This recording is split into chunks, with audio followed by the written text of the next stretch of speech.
तर नमस्कार शेतकरी मित्रांनो.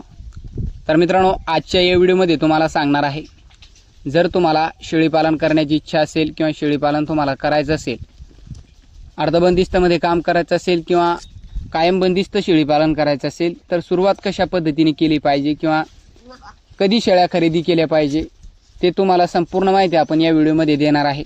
शेवटपर्यंत व्हिडिओ नक्कीच बघा, जेणेकरून तुम्हाला अडचणी हे कमीत कमी शेळीपालनामध्ये येईल.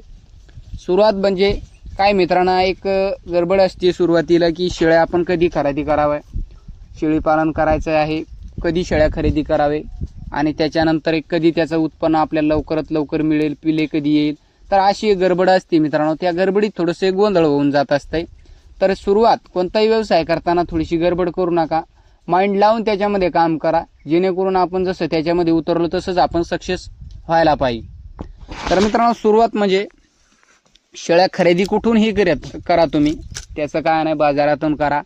शक्यतो तुम्हाला कायम बंदिस्त करायचं असेल तर तुम्हाला आपण व्हिडिओमध्ये सांगितलं की एक पाटी तुम्ही तयार करू शकता घरगुती, किंवा डायरेक्ट तुम्ही एक खराब क्वालिटीच्या शेळ्या आणून सुद्धा तुमचं शेळीपालन तुम्ही करू शकता. आणि तिसरा ऑप्शन म्हणजे डायरेक्ट तुम्ही आपले एक बंदिस्त फार्मवरून शेळ्या आणून आपल्या इकडे सेट करू शकता. तर ते तर झालं मित्रांनो शेळ्या आणण्याचा प्रश्न. पण शेळ्या आणण्याच्या अगोदर काय करावं किंवा खरेदी करण्याच्या अगोदर काय करावं ते तुम्हाला आपण या व्हिडिओमध्ये सांगणार आहे.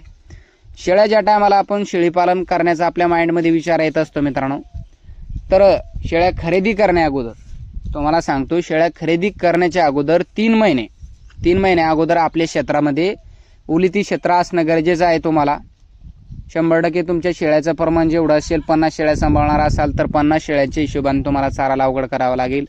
100 असेल, 50 असेल, 5 असेल, 20 असेल, 15 असेल, तर अशा पद्धतीने तुमच्या हिशोबाने तुम्ही तुमचा एक हिरवा चारा लागवड करावा. आणि ते हिरवा चारा लागवड आपण जर 3 महिन्या अगोदर केला, सुरुवात म्हणजे 3 महिन्या अगोदर आपल्याला ते चारा लागवड करायचं.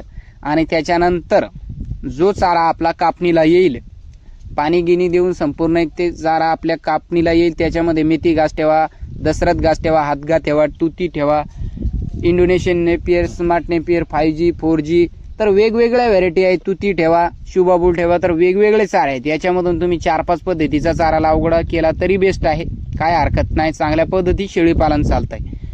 जर जागा असेल तर थोडं संपूर्ण चारा लागवड करावा, जेणेकरून शेळीपालनामध्ये अजून तुम्हाला चांगला रिझल्ट मिळेल.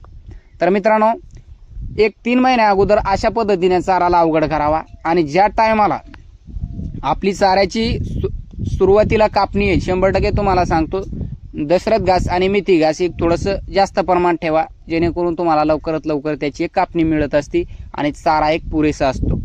तर मित्रांनो, ज्या टायमाला आपला एक चारा वाढत असतो, चारा कापणीला येत असतो, आपल्याला कळालं की आता कापणीला आपला चारा येईल, त्या टायमाला तुमच्या शेळ्या आणून तुमच्या आपल्या शेडवरती तुम्ही सेट करा. तुमचं शेळीपालन एकदम चांगल्या पद्धतीचं चालेल. तर एवढ्यावरतीच आपलं शेळीपालन चालू शकतं का? तर नाही. तर हे तर झालं एक ओला चारा किंवा हिरवा चारा म्हणू शकता. राहिला सुक्या चाऱ्याचा प्रश्न.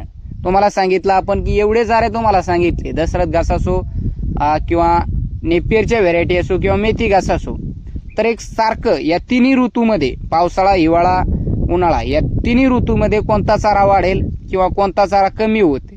100% एक चारा आपला किती खत टाकला तुम्ही, काही केलं तर एक चारा वाढत नसतो. काही वेळेस थंडीमध्ये काही चारा वाढत नाही, काही वेळेस उन्हामध्ये वाढत नाही. तर एक असे प्रॉब्लेम तुम्हाला 100% येणार. त्याच्यासाठी तुम्हाला सुक्का चारा सुद्धा तुम्हाला स्टॉक करावा लागेल. आणि सुक्का चारा तुम्हाला असं तर शेळीपालनामध्ये कोणत्याही लागतंय, जेणेकरून तुम्हाला चांगला रिझल्ट मिळत असतो. 100% एक हिरव्या चाऱ्यावरती सुद्धा शेळीपालन होत नाही किंवा चांगला रिझल्ट आपल्याला त्याच्यामध्ये मिळत नाही. तर सुक्का चारा मित्रांनो, सीझनवारी आपली जेवढं बी एक सोयाबीनच्या टायमाला सोयाबीनचं भूस मिळत असतंय, ज्या टायमाला तूर निघेल त्या टायमाला तुरीचं भूस मिळत असतंय. सोयाबीनचं असो, तूर असो, भुईमुंग असो, तर वेगवेगळे एक कडबा कुट्टी सुद्धा तुम्ही करून ठेवू शकता, किंवा सोयाबीन आपलं एक कडबा सुद्धा तुम्ही एक ठेवू शकता. पण कुट्टी केला तर शेळ्या आवडीने खात असतात. तर ह्या संपूर्ण चारा तुमच्याजवळ सुरुवातीला असलं पाहिजे. सोयाबीनचं भूस सुद्धा तुम्ही एक स्टॉक करा, संपूर्ण स्टॉक करून ठेवा. आणि त्याच्यानंतरच एक आपले फार्मवरती आपले शेळी आणून सेट करा. तर तुम्हाला याच्यामध्ये अडचण काहीच येणार नाही मित्रांनो. तर सुरुवातीला माइंड लावून काम करा, तुमचं शेळीपालन 100% सक्सेस होणार.